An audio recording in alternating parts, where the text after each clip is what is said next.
Hi guys! Andito tayo ngayon. Magluluto tayo ng ampalaya. Bibigyan ko lang kayo ng mga tips sa pagluluto. Ito ang ating pork belly. Pork belly sa atin.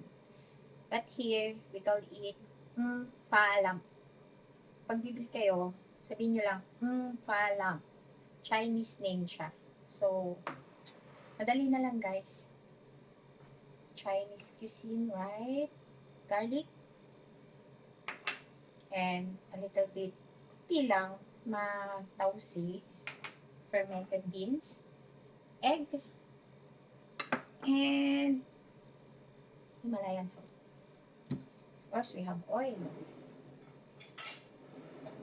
Gamit tayo ng light olive oil.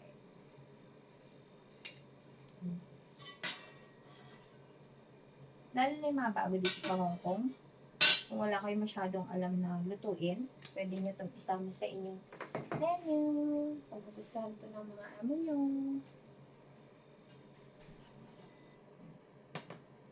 Pa-fry lang natin guys. Kasi na mainit ng aking kawali. Ipa-fry lang natin yung ating belly until mag-light brown siya.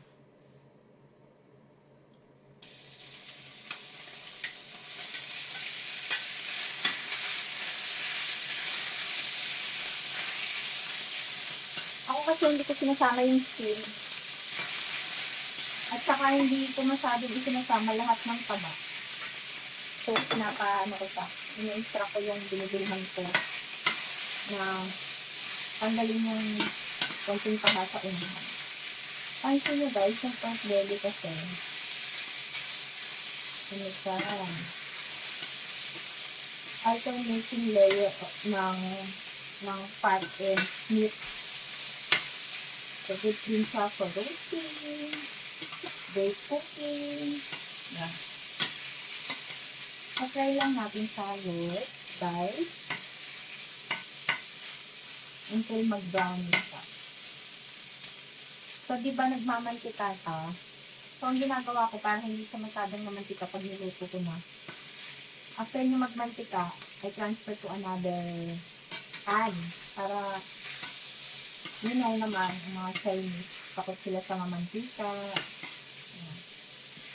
So, after that, pag nagmantika na siya, ano ko na siya, transfer ko, para matanggal ko yung mga mantika niya.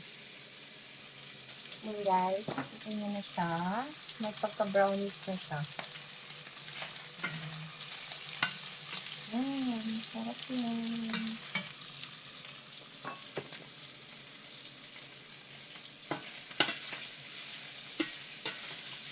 Transfer ko siya dito para hindi ka masyadong oily. Saka medyo natutungan na kasi yung kawali natin. Lagyan natin siya dyan.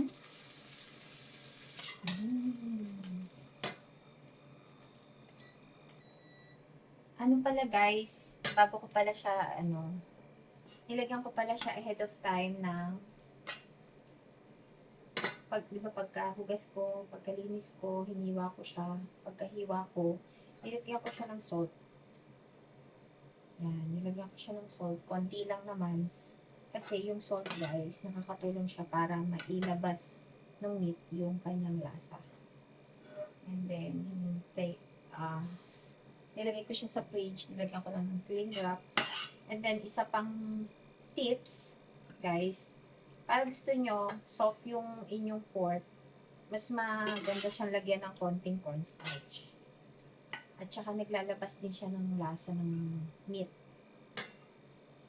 Yun ang aking natutunan.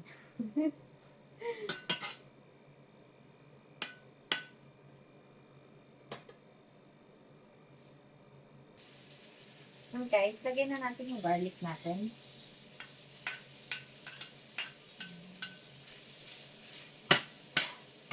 And then, lagyan natin ng konting salt. Dahil nilagyan ko na siya kanina ng salt bago ko siya lutuin. Konti na lang nilagay ko. Depende rin pala sa inyo guys kung gusto nyong lagyan ng egg. Pwedeng hindi, pwedeng oo. Pero di ba kasi tayo mga Pilipino, mas gusto natin sa ang palaya ay may itlog.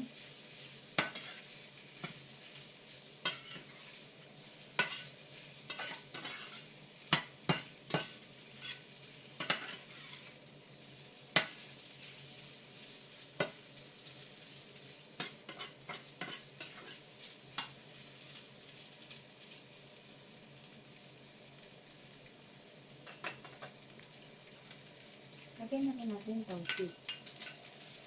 Hindi lang. Okay, guys. Pwede na natin samagan water. 2 bowl of water. Depende sa dami ng iluluto yung guys.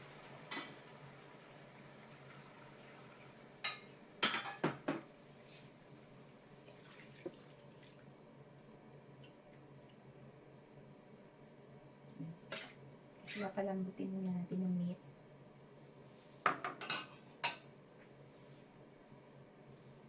Tatakpan muna natin. Ayan guys, nilagay ko ng ating ampalaya. Sobrang healthy ng ampalaya guys. Diba dyan sa atin? Sa Pinas, ayaw natin kumain ng ampalaya. Karamihan sa atin dahil mapait. Pero yung pait na yun, hindi natin alam. Nandun ang nutrisyon. Lagyan ko siya guys ng konting dark soy sauce. Pampaano lang siya. Pampakulay lang sa niluluto natin. Ang dark soy sauce. Lagyan na natin guys ang egg.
Thank you guys for watching! Kung nagustuhan niyo yung video yung ginawa ko, please click the subscribe button para updated kayo sa lahat ng lulutuin ko. Yan guys. Thank you!